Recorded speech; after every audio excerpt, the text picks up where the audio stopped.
Nah, teman-teman, di sini saya akan menjelaskan PPG Prajabatan. Yang pertama, syarat calon mahasiswa PPG Prajabatan 2024. Syarat yang pertama yaitu warga negara Indonesia. Yang kedua, tidak terdaftar sebagai guru, terutama yang sudah terrecord di Dapodik. Yang ketiga, berusia paling tinggi 32 tahun pada 30 Desember tahun pendaftaran. Misalkan daftarnya tahun 2024, berarti batasnya sampai 31 Desember 2024. Kemudian yang berikutnya, memiliki kualifikasi S1. 5. Memiliki indeks prestasi kumulatif atau IPK paling rendah 3,0. Surat keterangan sehat jasmani dan rohani ini harus dibuat di rumah sakit pemerintah ya teman-teman, jangan rumah sakit swasta, nanti tertolak.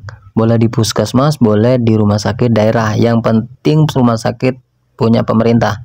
Nomor 7, memiliki surat keterangan berkelakuan baik SKCK, itu juga dibuatnya di Polres teman-teman.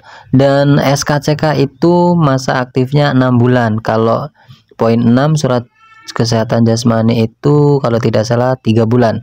Kemudian nomor 8 teman-teman, surat nafsa ini juga dibuat ketika teman-teman sudah positif lolos, dan itu dibuatnya di rumah sakit pemerintah ya teman-teman, rumah sakit daerah, rumah sakit pemerintah, atau di rumah sakit jiwa juga bisa. Nah itu masa aktifnya 3 bulan teman-teman. Maka dari itu buatnya harus pada saat ketika teman-teman sudah pada tahap lapor diri dan sudah dinyatakan lolos. Begitu ya teman-teman. Integritas. Dan nomor 10, mengikuti tahapan seleksi, yaitu seleksi administrasi, tes substantif atau tes akademik, dan tes wawancara. Ketika tes semua ini sudah lolos, baru teman-teman lapor diri. Nah, ketika sudah lolos tes administrasi, substantif, dan wawancara, baru teman-teman bikin surat keterangan sehat jasmani dan rohani, bikin SKCK dan surat nafsa, sehingga ketiga surat itu dibuat ketika sudah dinyatakan lolos dan lapor diri. Nah, ini adalah bidang studi PPG Prajabatan tahun 2024. Bahasa Arab sampai sosiologi bisa teman-teman baca. Nah teman-teman, perlu diketahui bahwasanya poin C, perkuliahan PPG Prajabatan dilaksanakan selama 2 semester. Nah teman-teman perlu ketahui bahwasanya 1 semester itu disubsidi oleh pemerintah 8.500.000. Jadi selama 2 semester teman-teman akan disubsidi oleh pemerintah sebesar 17 juta. Itu selama 2 semester atau 1 tahun. Saya tekankan lagi, silakan teman-teman daftar mumpung masih disubsidi oleh pemerintah, mumpung subsidi PPG Prajabatan ini masih ada ya teman-teman. Kemudian poin D, tahap seleksi. Tahap seleksi itu ada 3 ya teman-teman. Seleksi administrasi, kedua tes substantif, dan yang ketiga tes wawancara. Baru ketika teman-teman dinyatakan lulus dari ketiga tahap tersebut, maka teman-teman akan melanjutkan ke tahap lapor diri. Nah, di sini ada teman-teman, tahap 1 dan tahap 2 itu biayanya sebesar 200.000, itu ditanggung oleh calon mahasiswa, artinya kita biaya mandiri. Jadi yang disubsidi itu ketika kita sudah dinyatakan lolos menjadi mahasiswa, terus kita mengikuti perkuliahan, barulah kita biayanya ditanggung oleh pemerintah, ditanggung oleh subsidi pemerintah, namun biaya perkuliahan saja ya. Poin E, tata cara pendaftaran dan seleksi. Di sini teman-teman bisa baca. Kemudian barulah kita ke jadwal teman-teman.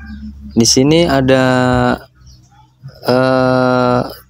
pendaftaran seleksi, pengumuman kelulusan seleksi, bisa teman-teman screenshot. Saya tahan dulu hingga nanti teman-teman dinyatakan menjadi mahasiswa dan lapor diri, orientasi mahasiswa dan mulai perkuliahan.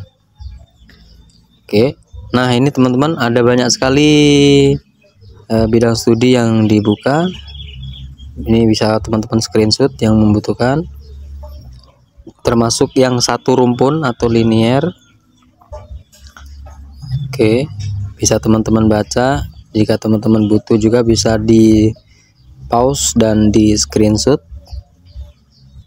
Ada banyak sekali ya teman-teman, sehingga peluang ini sangat menarik dan sangat bagus sekali.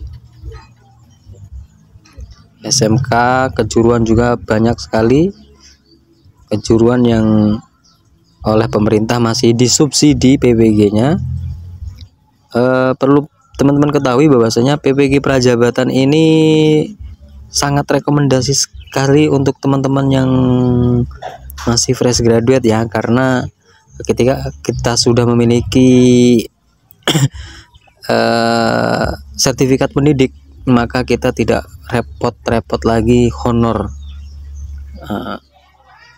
Dalam tanda kutip, kalau kita mengajarnya mungkin di yayasan atau tempat-tempat yang bonefit, itu masih dibilang oke.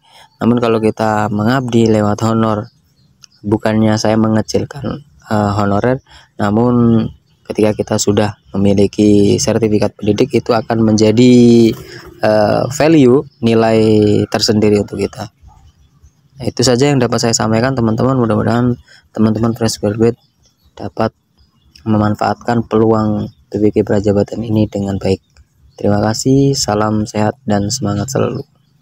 Wassalamualaikum warahmatullahi wabarakatuh.